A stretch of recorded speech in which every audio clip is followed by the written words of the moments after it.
신앙 감정론 이제 6번째 시간을 주셔서 감사합니다. 말씀을 들을 때 우리에게 잡념이 떠나가고 진리의 영어로 우리 심령 속에 새겨지게 하여 주옵소서. 오늘 거룩한 주일날 복된 날 열어주신 하나님 감사합니다. 원근각에서 찾아오는 심령들을 축복하여 주시옵시고, 특별히 사랑하는 어머니를 상을 당한 우리 이명규 이은영 가정을 붙들어 주시옵소서. 예수님의 기도합니다. 아멘.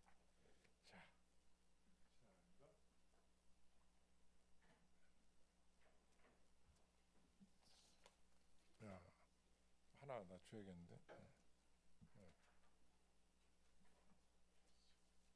자, 오늘은 신앙 감정론 6번째.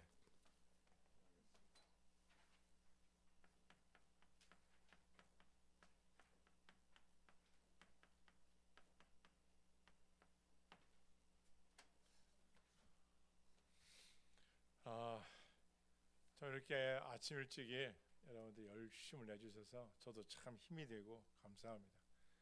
사실 제 주위에 우리 동기 목사님 몇 분들은 월, 화, 수, 목, 금 중에 많이 하는 데는 5일씩 합니다.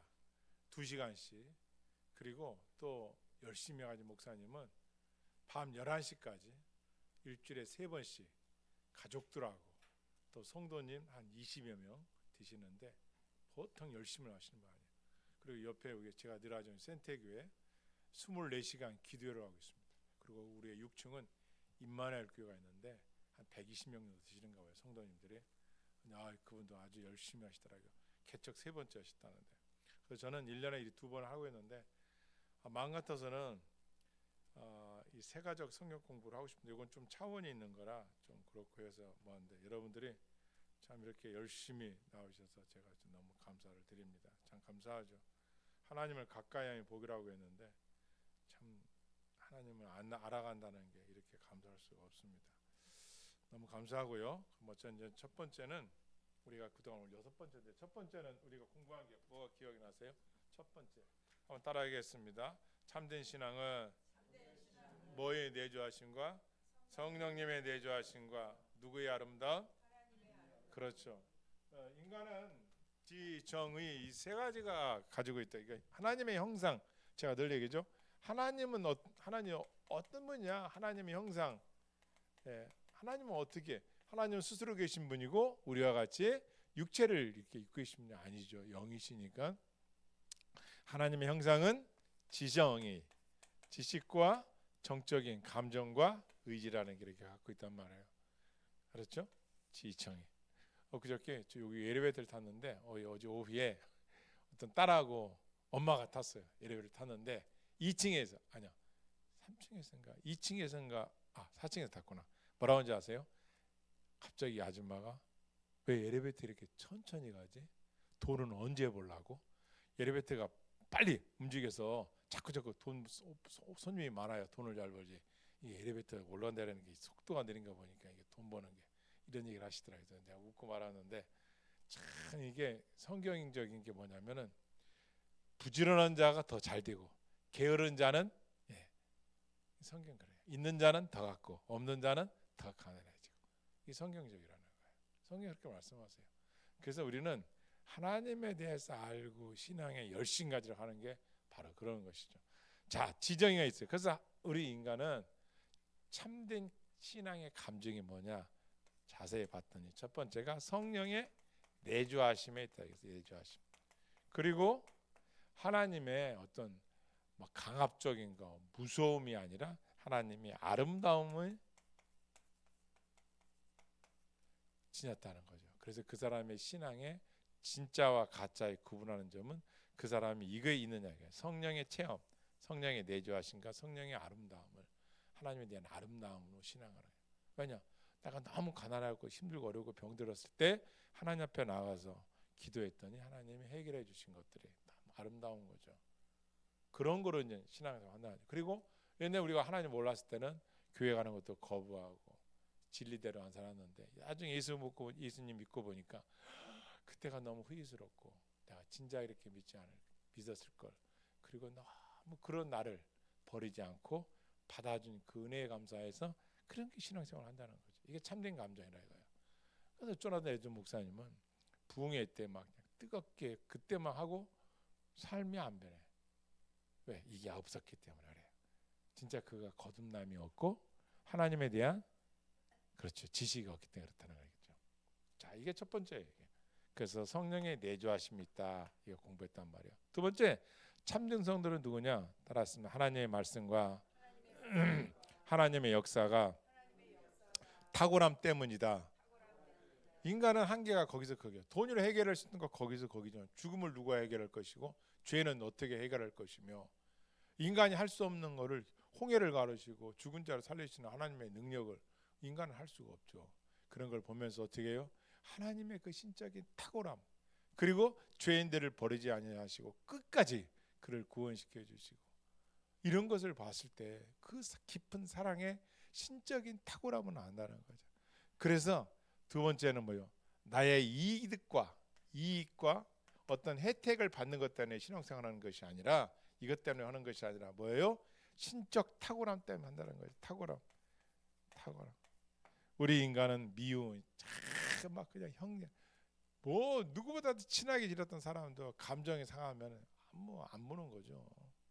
근데 우리 하나님은 그렇게 하나님을 떠나고 반역하고 죄짓고 살아내는데도 죽게 돌아오는 자를 탕자를 기다리는 아버지처럼 받아주시고 사랑해주시고 씻겨주시고 소를 잡아서 잔치를 베풀어 주시고 그러신 분이 하나님이시라는 거예요. 이런 체험을 하는 사람들.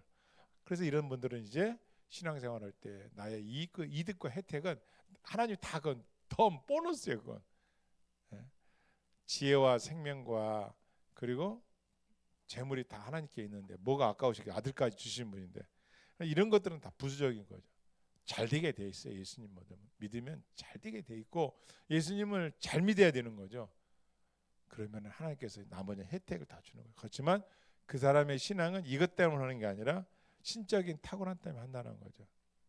남들이 안 되고 남들이 모멸하고 핍박하고 뭐라 할지라도 하나님이 나를 알아주시고 하나님께서 그 능력으로 해결해 주시는 것들을 믿고 신뢰하고 하나님의 말씀을 동의하는 것, 그게 믿음이라는 것 우리 공부했죠.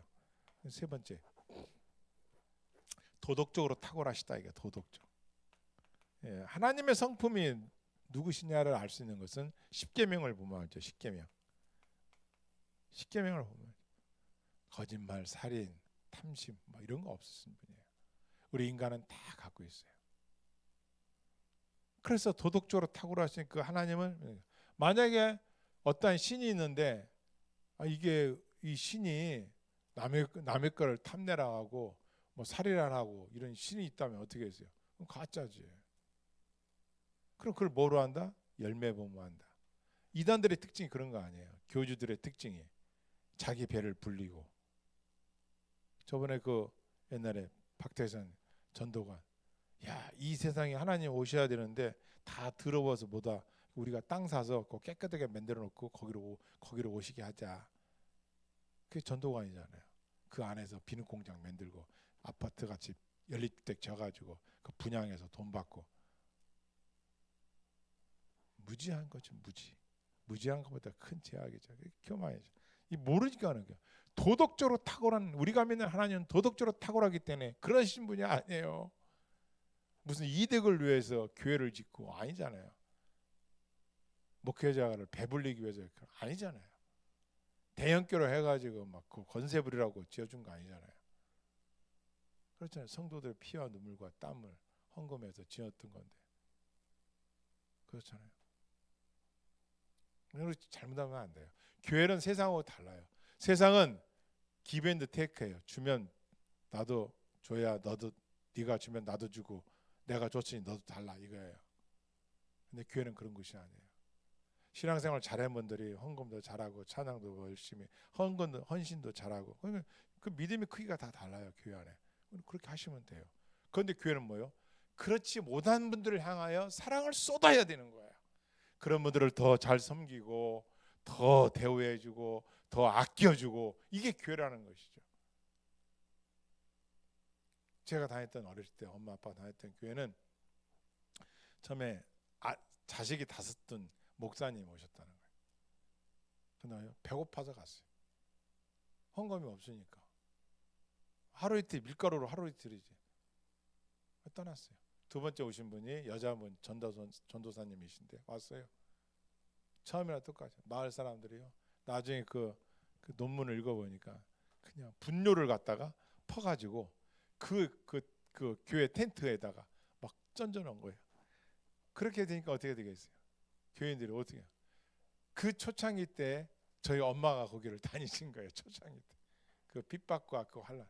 나중에는 시냇가에 모래를 퍼다가 교회를 졌죠. 52년도에. 그리고 제가 그 교회를 이제 다닌 거죠. 나중에 생각해 보십시오. 그렇게 해서 교회가 세워지고 지금 23명의 목회자가 나왔어요. 자, 교회는 어떤 이득이나 혜택, 그리고 우리가 믿는 하나님은 도덕적으로 탁월하신 분이니까 우리 믿죠. 만약에 하나님께서 거짓말하시고 남의 것 탐하라고 하면 진정한 하나님께서 진정한 신이 아니지. 그래서 세 번째는 도덕적으로 탁월하기 때문에 그런 감정을 가진 성도가 진짜 그리스도인이다 이거죠. 넷째, 따라서 참된 감정은 항상 지성의 영적인 가르침을 받는다. 좀 갖다 드리세요. 이거 피프 멘티로 갖다 주세요. 예. 네 번째로는 뭐냐? 영적인 가르침을 받는다는 거예요. 영적인 가르침. 그러니까 교회는 뭐냐?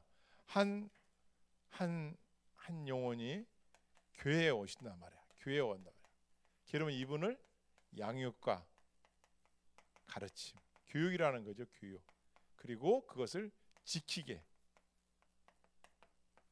하는 거죠. 이게 교육이죠. 그리고 다시 교회는 다시 복음을 전파하는 거죠. 이거죠.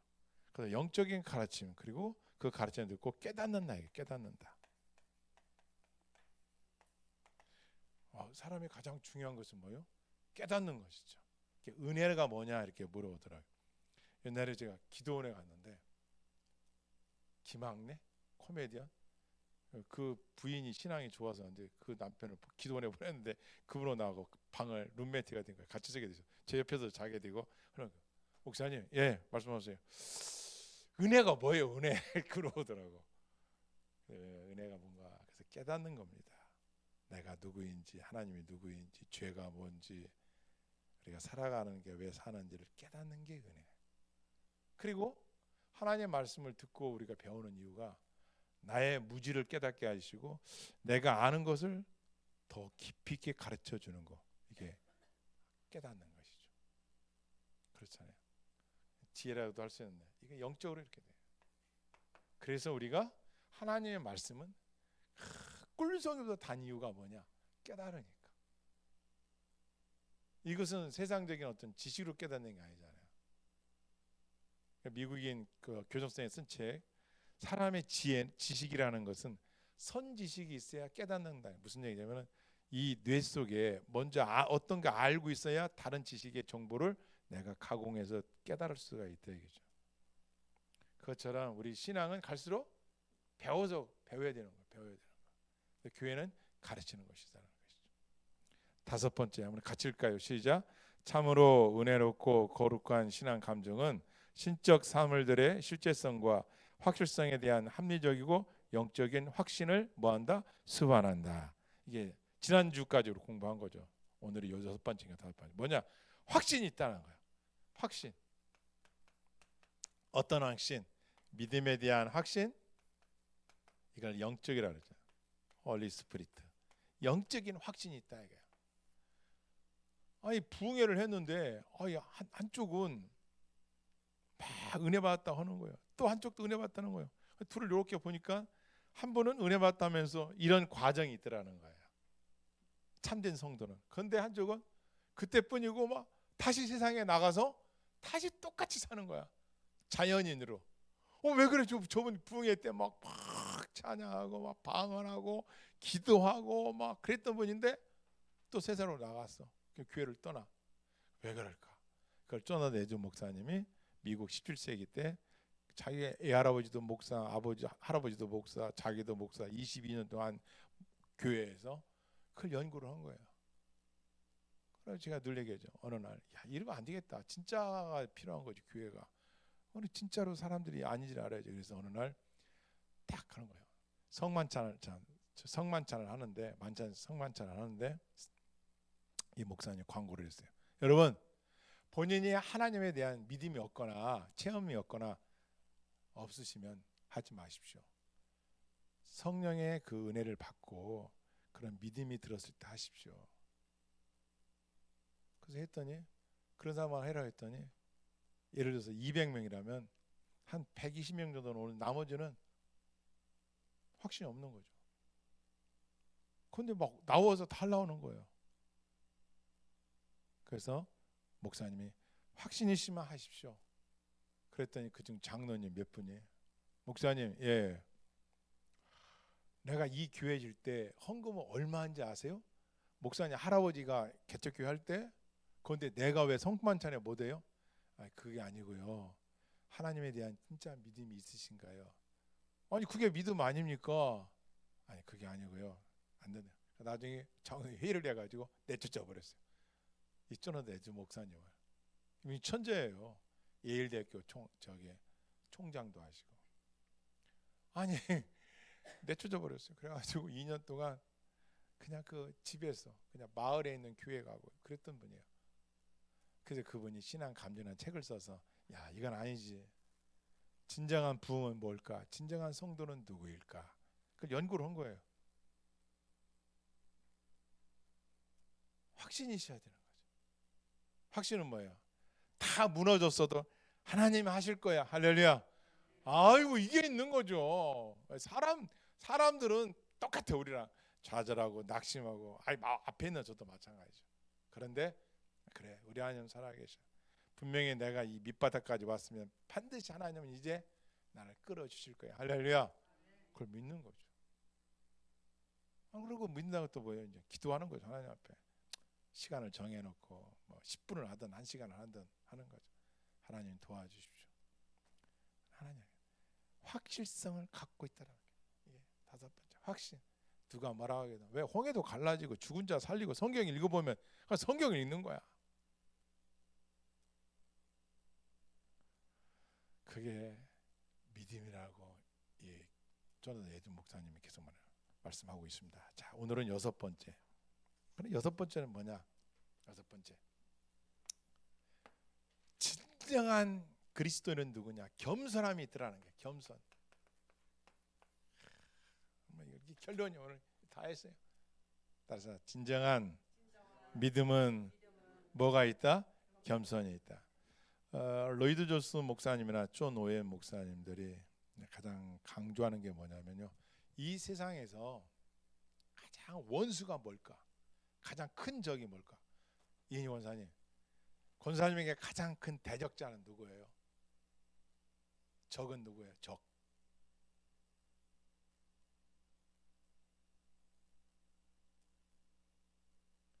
너무 온유하게 사셔서 적이 없으셔. 그런 적이 누굴까요? 왜?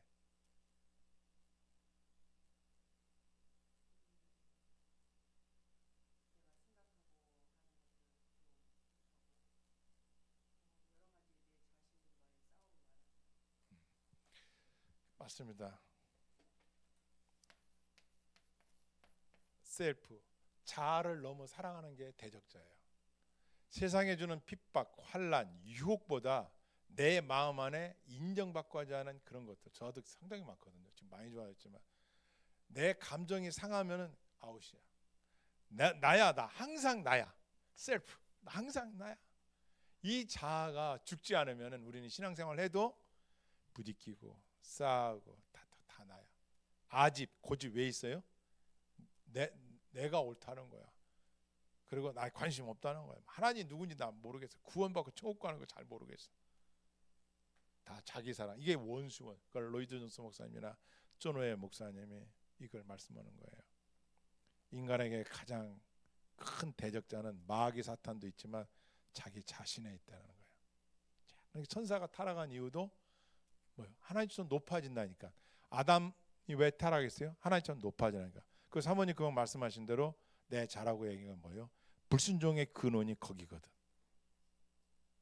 안 듣잖아요. 우리가 부모님 말씀도 부부간에 아니 내가 나한테도 안 듣잖아요. 그 자아를 너무 사랑하기 때문에 그래요. 그런데 이걸 하나님께 맡겨야 하잖아요. 하나님께 하나님 제 의견은 이렇고 내 마음은 이렇지만 하나님 앞에 알려드립니다. 하나님께서 알아서 해주세요. 제가 어떻게 하면 좋을까요? 이렇게 산다고 해봅시다. 교회가 가정이, 부부가 국가가 다 내 의견이 맞다는 거. 그러니까 매일 부딪히는 거예요.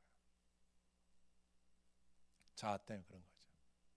이것을 먹으면 너희 눈이 밝아진다 하니까 밝아져. 누구처럼? 하나님처럼. 그럼 나도 하나님처럼 높은 말, 이야 저렇게 찬양을 받네. 천사들이 막 찬양하고 와 어마어마하거든. 루시퍼가 교만해서 타락된 거죠. 그래서 진정한 그리스도인의 표지는 뭐냐?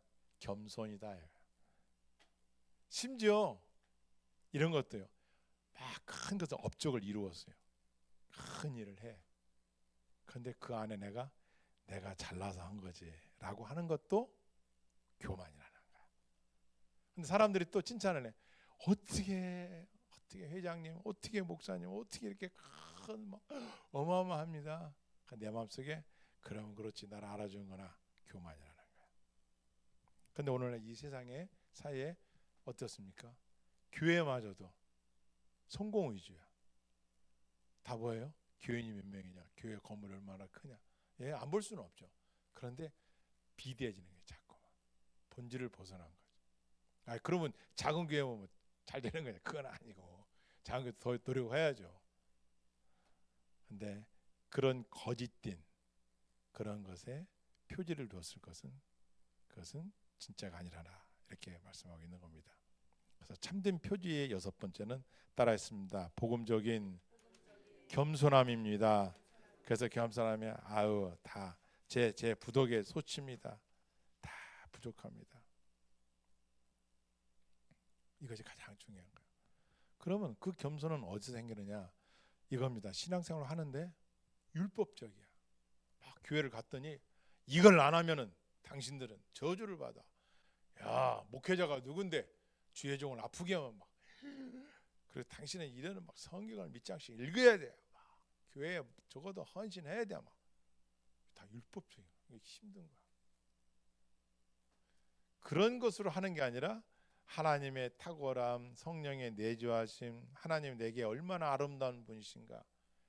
나의 어떤 스펙이나 건강이나 이런 걸 따지지 않으시고 언제나 주다 마지막에 나오는데 그 가장 핵심 키워드가 언제나 하나님은 나를 버리지 않고 나와 함께 하시는 하나님. 할렐루야. 그 믿음을 갖고 사는 거예요. 이 아하 왕이라는 왕이 있었습니다. 성경에서 가장 악독한 왕. 그 부인도 이세벨. 얼마나 악독한지 나봇이라는 사람이 왕궁 옆에 포도밭을 갖고 있었어요. 근데 어느 날 아하 왕이 이렇게 보니까 포도밭이 마음에 들어. 그래서 이제 포도밭을 좀 살라고 해서 알아보니까 주인이 만나보니까 왕이요, 왕이라도 이건 안 됩니다. 우리 조상 대대로 이걸 전통적으로 갑으로 이렇게 내려온 거라 이렇게 팔 수도 없는 겁니다. 하나님 주신 겁니다. 그랬어요. 아하 왕이 그래.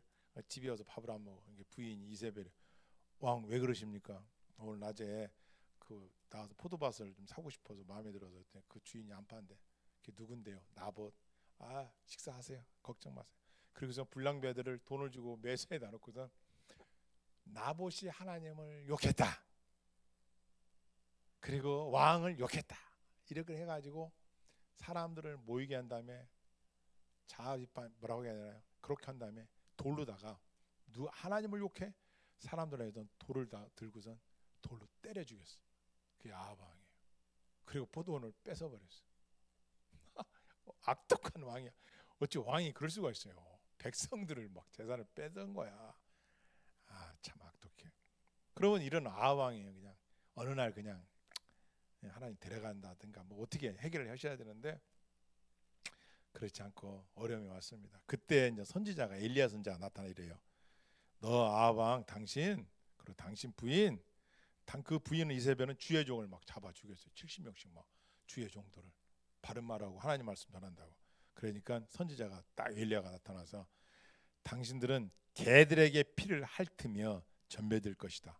나중에 이세벨이요 떨어져서 예후가 와가지고 떨어뜨려가지고 바닥에 두개골이 깨지고 피바다가 된 것을 개들이 진짜 와서 핥아버립니다. 예언자 선지자의 말대로 그대로 됩니다. 근데 아방이 이 파멸의 무서운 그 선지자의 말을 듣고 어떻게 하는지 아십니까?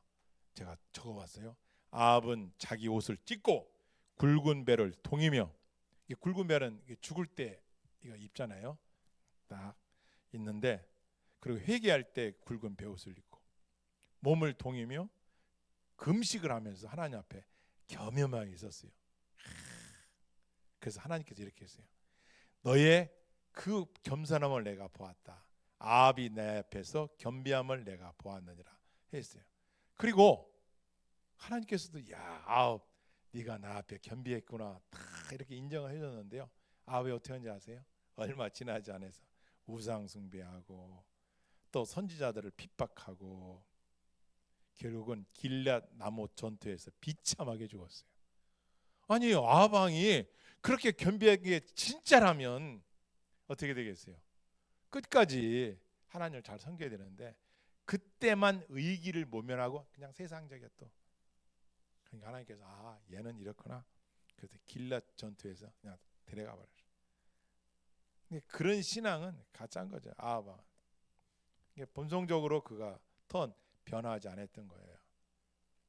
근데 또 한 분이 있어요. 다윗이라는 왕이 있어요. 이 왕은 1급 살인죄. 자기 부하의 부인을 겁탈하게 해서 뭐 간음하고 또 그 남편 우리아를 전쟁터에서 가장 치열한 곳에 나가게 해서 죽게 요압을 통해서 죽게 만들어요. 아무도 몰라. 근데 어느 날 하나님께서 나단 선지자야 나단 다윗에게 가 왕에게 가서 그대로 얘기해. 나단이 찾아와요. 왕이요 다윗이 가요. 나단 선지자 어서 오시오. 다윗이 신앙이 좋잖아요. 어서 오시오. 앉으시오. 그래서 제가 질문할 게 이야기할 게 있으냐. 뭐시오? 한 마을에 손님이 찾아왔는데 한 집은 부잣집 친구고 한 집은 가난한 집 친구입니다. 이 집은 양이 많이 있고 한 집은 양이 한 마리밖에 없습니다. 그래서 부잣집 친구에게 갔더니 부잣집 친구가 야 만나서 뭐 밥을 해야 된다고 하는데 갑자기 자기 양을 안 잡고 저 밑에 집에 가서 그 양을 뺏어다가 잡아서 이렇게 대접을 합니다. 야 그런 인간이 있어? 왕이 이럴 땐 어떻게 해야 됩니까? 그 부자에 있지? 걔는 쉬운 예로 족쳐. 그런 놈이 있냐 어떻게 해. 직거를 대잡아야지. 한 마리뿐인 그 양을 뺏어가서 이렇게 잡아서 하면 되겠냐? 왕이여 당신이 바로 그 사람입니다. 다윗이 내가 왜 그 사람입니다. 당신이 우리아의 아내를 그렇게 해서 우리아를 죽였지 않았을까? 그러면 왕이니까 여봐라 나단을 죽여라 할 수도 있잖아. 다윗이 거기서 무릎을 꿇고 눈물을 흘렸는데 성경이래요. 침대가 떠나갈 정도로 침상이 젖어버렸다는 거예요. 하나님 앞에 얼마나 철저하게 회개했던지. 그러나 내가 맞다고 다 그러는 거예요. 내가 아무도 모르게 그의 남편을 죽였고 그 부인을 잉태했고 나중에 그 부인이 아기를 가졌어요. 그 아기도 죽어요. 그리고 그 다음에 나는 자식이 솔로몬이에요. 근데 다윗 왕이 그 아기가 죽고 막 낳았는데 시린신을 앓으니까 다윗이 어떻게 해요? 밥도 안 먹고 막 기다려요. 그리고 우리아의 아내도 기다려요. 다윗 왕이 막 기다려. 신하들이 간섭을 가지를 못하는 게 다윗 왕 앞에. 왜? 잘못 갔다가는 지금 다윗 왕이 그 가진 아들인데 이 아기가 지금 죽으려고 하는데 가서 말을 잘못했다는 자기도 죽으니까 아무도 못 가는 거야. 근데 결국 그 아이가 죽었어요. 그러니까 말을 못하고 신하들이 울어요. 다윗 왕이 싹 옵니다. 여봐라 어떻게 됐느냐? 아이가 죽었습니다.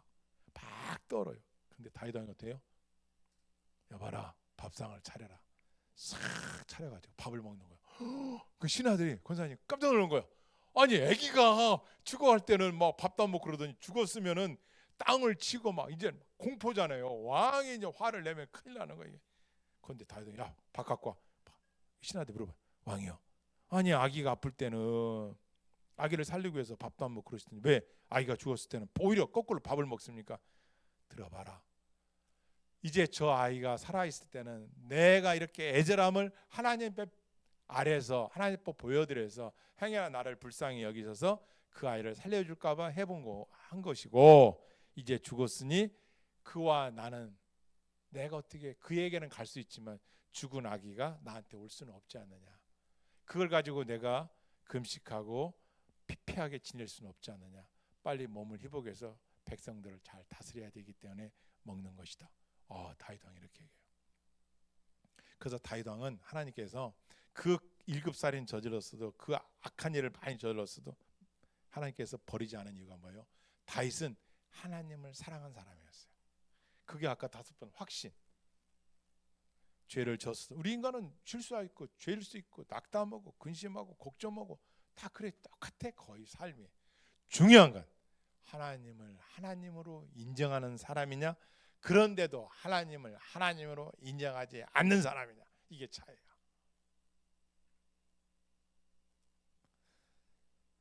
다윗이 시편 51편 이렇게 말해요. 내가 주께만 범죄하여 주의 목전에 악을 행하여 싸우니. 참 대단한 분이에요.